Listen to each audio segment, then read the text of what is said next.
28장. 이삭은 야곱을 불러 축복한 다음 이렇게 당부했다. 가나안 여인을 아내로 맞이해서는 안 된다. 당장 이곳을 떠나 밧단 아람으로 가서 내 외할아버지 부두엘의 집을 찾아가거라. 내 외삼촌 라반의 딸들 가운데서 아내를 얻도록 하여라. 그러면 강하신 하나님께서 내게 복을 주시고 수많은 자손을 주셔서 여러 민족을 이루게 하실 것이다. 아브라함의 복을 너와 내 자손에게도 주셔서 내가 살고 있는 이 땅, 하나님께서 아브라함에게 주신 이 땅을 내가 차지하게 하실 것이다. 이삭은 야곱을 떠나보냈다. 야곱은 밧단 아람으로 가서 아람 사람 부두엘의 아들인 라반을 찾아갔다. 라반은 야곱과 에서의 어머니인 리브가의 오라버니였다. 에서는 이삭이 야곱을 축복하고 밧단 아람으로 보내서 거기서 아내를 얻으라고 한 것과 그를 축복하면서 가나안 여인과 결혼하지 말라고 당부한 것, 그리고 야곱이 부모의 말에 순종하여 밧단 아람으로 떠난 것을 알게 되었다. 아버지 이삭이 가나안 여인을 얼마나 싫어하는지 알게 된 에서는 이스마엘에게 가서 아브라함의 아들 이스마엘의 딸이요 느바요의 누이인 마할랏과 결혼했다. 마할랏 외에도 그는 이미 여러 아내를 두고 있었다. 야곱은 브엘세바를 떠나 하란을 향해 갔다.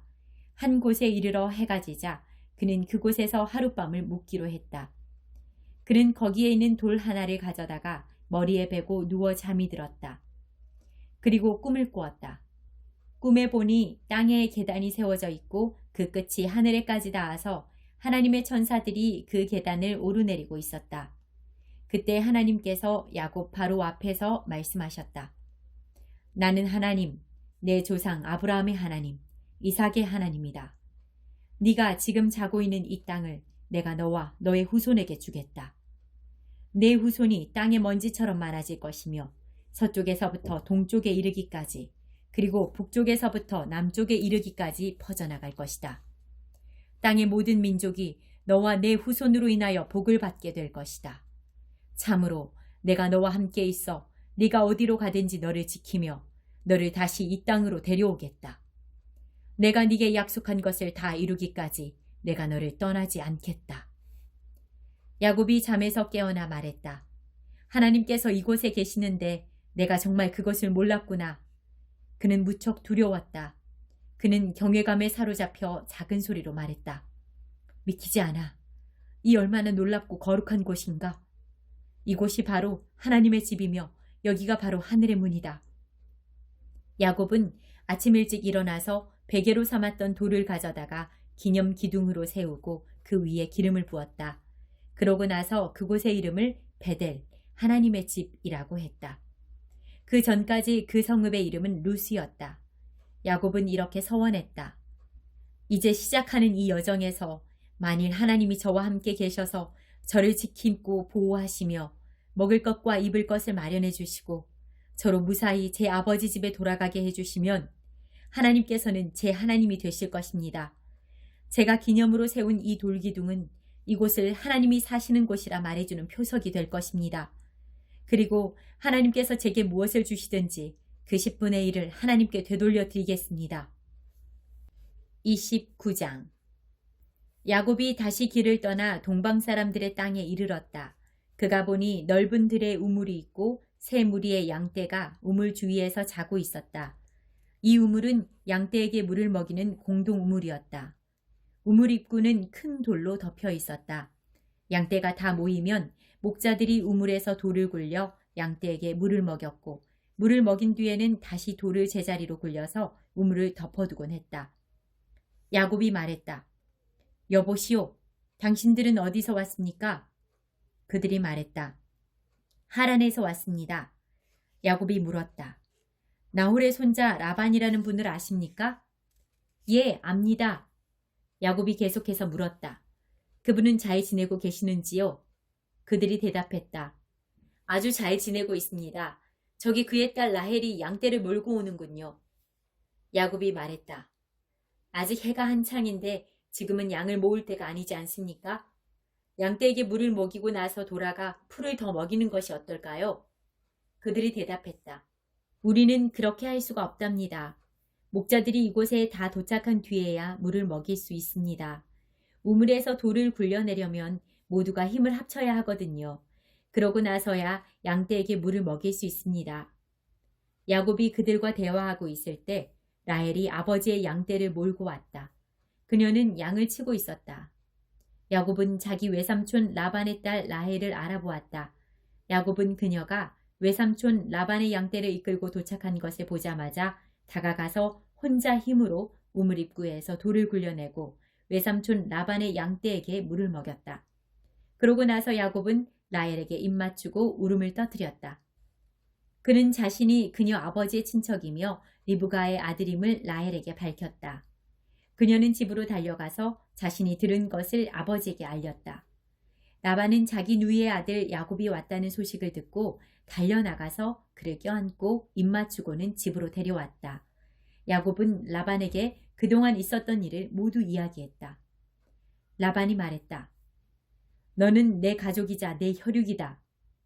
야곱이 라반의 집에 머문 지 한 달이 되었을 때 라반이 말했다. 내가 내 조카이기는 하다만 거저 이래서야 되겠느냐?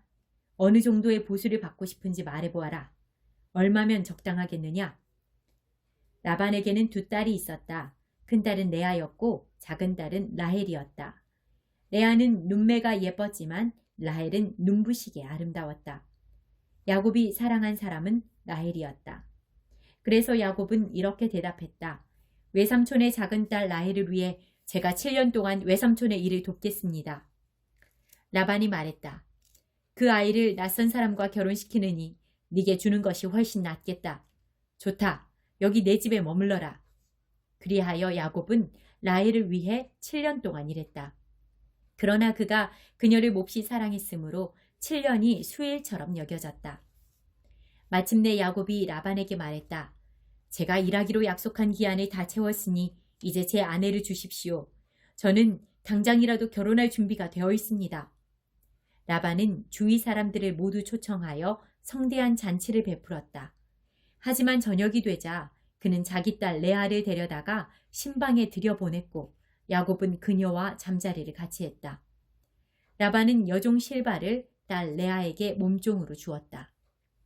아침이 되어 보니 신방에 레아가 있었다. 야곱이 라반에게 따져 물었다. 제게 무슨 일을 하신 겁니까?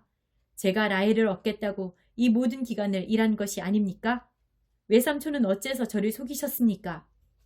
라반이 말했다. 우리 지역에서는 그런 식으로 하지 않는다네. 작은 딸을 큰 딸보다 먼저 결혼시키는 법이 없지. 신혼 첫 주를 즐기게. 그러면 다른 딸도 자네에게 주겠네. 그러나 그 값으로 7년을 더 일해야 할 것이네. 야곱은 그렇게 하기로 했다.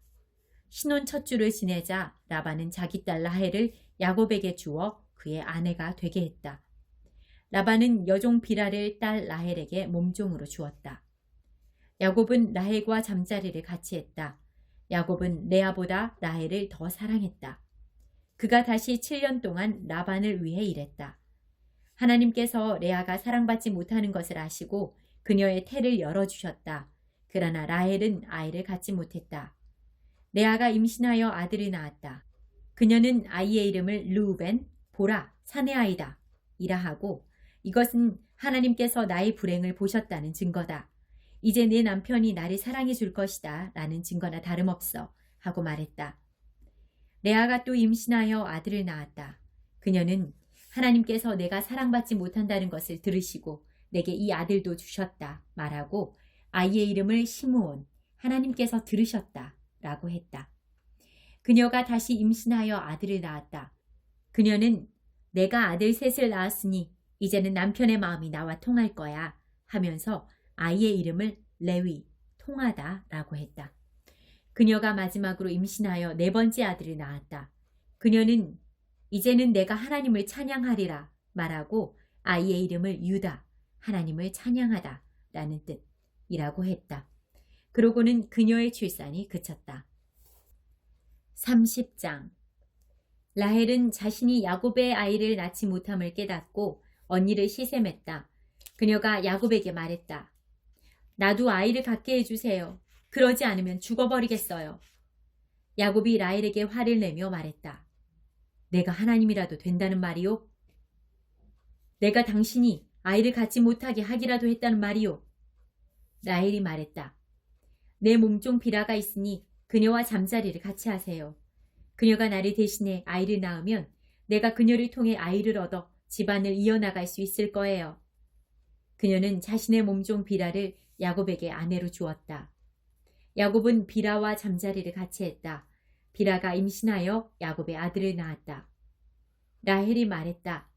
하나님께서 내 편에서 나를 변호해 주셨다. 하나님께서 내 말을 들으시고 내게 아들을 주셨어. 그녀는 아이의 이름을 단, 변호라고 했다. 라헬의 몸종 비라가 또 임신하여 야곱에게서 두 번째 아들을 낳자 라헬이 말했다. 내가 온 힘을 다해 언니와 싸워서 이겼다. 그러고는 아이의 이름을 싸움이라는 뜻의 납달리라고 했다. 레아는 자신이 더 이상 아이를 낳을 수 없다는 것을 알고 자신의 몸종 실바를 야곱에게 아내로 주었다. 실바가 야곱의 아들을 낳자 레아가 참 다행이구나 하고 말하면서 아이의 이름을 행운, 갓이라고 했다. 레아의 몸종 실바가 야곱에게서 두 번째 아들을 낳자 레아가 참 행복한 날이다. 여자들이 나의 행복을 보고 축하해 줄 거야 하고 말했다. 그러고는 아이의 이름을 행복하다라는 뜻의 아셀이라고 했다. 밀수확이 있던 어느 날 루벤이 들에서 합 한 채를 발견하고는 그것을 집으로 가져가 자기 어머니 레아에게 주었다. 라헬이 레아에게 물었다. 언니의 아들이 가져온 합 한 채를 좀 얻을 수 있을까요? 레아가 대답했다. 내게서 남편을 빼앗아 간 것으로는 부족하더냐. 그래서 이제는 내 아들이 가져온 합 한 채까지 원하는 거냐? 라헬이 말했다. 좋아요 언니. 언니의 아들이 가져온 사랑의 열매를 얻는 대신에 오늘 밤 그이가 언니와 잠자리를 같이 하게 해주지요. 그날 저녁에 야곱이 들에서 돌아오자 레아가 그를 맞이하며 말했다. 오늘 밤에는 나와 잠자리를 같이 해요. 내 아들이 구해온 합 한 채를 주고 당신과 하룻밤을 보내기로 했어요. 그래서 야곱은 그날 밤 레아와 잠자리를 같이 했다. 하나님께서 레아의 말에 귀 기울여 주셔서 레아가 임신하여 야곱에게서 다섯 번째 아들을 낳았다. 그녀가 말했다. 내 몸종을 남편에게 주었더니 하나님께서 내게 갚아주셨다. 그녀는 아이의 이름을 교환했다라는 뜻의 이사갈이라고 했다. 레아가 또 임신하여 야곱에게서 여섯 번째 아들을 낳고는 하나님께서 내게 큰 선물을 주셨다. 내가 아들 여섯을 낳았으니 이제는 남편이 나를 존중해 줄 거야 하고 말했다. 그녀는 아이의 이름을 존중하다라는 뜻의 스불론이라고 했다. 그녀는 마지막으로 딸을 낳고 아이의 이름을 디나라고 했다. 그때 하나님께서 라헬을 기억하셨다. 하나님께서 그녀의 말에 귀 기울이시고 그녀의 태를 열어주셨다. 그녀가 임신하여 아들을 낳고는 하나님께서 나의 수치를 없애주셨다 하고 말했다. 그녀는 하나님께서 내게 아들을 하나 더 주시면 좋으련만 하고 기도하며 아이의 이름을 더하다라는 뜻의 요셉이라고 했다. 라헬이 요셉을 낳은 뒤에 야곱이 라반에게 말했다. 제가 고향으로 돌아가게 해주십시오. 장인어른을 섬기고 얻은 제 아내들과 자식들을 제게 주십시오. 제가 장인어른을 위해 얼마나 열심히 일했는지 장인어른도 잘 아실 것입니다. 라반이 말했다. 맞는 말이네. 내가 점을 쳐보니 하나님께서 자네 때문에 내게 복을 주셨다는 것을 알겠더군. 그러고는 이렇게 말을 이었다. 내가 얼마를 주면 좋을지 정해보게. 내가 자네에게 주겠네. 야곱이 대답했다. 제가 한 일이 장인어른께 얼마나 가치가 있었는지, 제가 장인어른의 가축을 돌보는 동안 가축이 얼마나 불어났는지 장인어른도 잘 아십니다. 제가 여기 왔을 때만 해도 장인어른의 재산이 보잘것없었으나 이제는 크게 불어났습니다. 제가 한 모든 일이 장인어른께는 복이 되었습니다. 이제는 제가 제 가족을 위해 무언가를 해야 하는지 알겠습니다.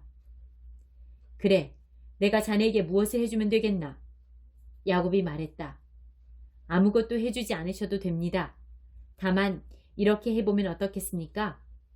제가 목장으로 돌아가서 장인어른의 가축대를 돌보겠습니다. 오늘 모든 가축대를 샅샅이 살펴서 얼룩지거나 점이 있는 양과 검은 새끼 양과 점이 있거나 얼룩진 염소들을 골라내십시오. 그것들이 제 품삯이 될 것입니다. 그리하면 장인어른께서 제 품삯을 조사하실 때 저의 정직함을 확인하실 수 있을 것입니다. 장인어른께서 얼룩지지 않고 점이 없는 염소나 검지 않은 양을 발견하시면 제가 그것을 훔친 것으로 아셔도 좋습니다. 라반이 말했다. 좋네, 그렇게 하지. 그러나 라반은 그날로 얼룩지고 점이 있는 순염소와 얼룩지고 점이 있는 암염소와 검은 양과 흰색 기미가 도는 가축까지 모두 가려내어 자기 아들들 손에 맡겨 돌보게 했다. 그런 다음 자신과 야곱 사이에 사흘 거리에 두었다. 그동안 야곱은 라반의 남은 가축대를 돌아보았다. 야곱은 미루나무, 감복숭아나무, 버즘나무의 싱싱한 가지들을 꺾어다가 껍질을 벗겨 흰 줄무늬가 드러나게 했다. 그는 껍질을 벗긴 가지들을 가축대가 물을 먹으러 오는 여물통 앞에 세워두었다. 짝짓기 때가 된 가축들이 물을 마시러 와서 줄무늬가 있는 나뭇가지들 앞에서 짝짓기를 했다. 그렇게 짝짓기를 한 것들은 줄무늬가 있거나 점이 있거나 얼룩진 새끼들을 낳았다. 야곱은 암양들을 라반의 양떼 가운데에서 검은빛이 도는 양들 앞에 두었다. 그는 이런 식으로 양떼를 구분해 자신의 것으로 가려내어 라반의 양떼와 섞이지 않게 했다.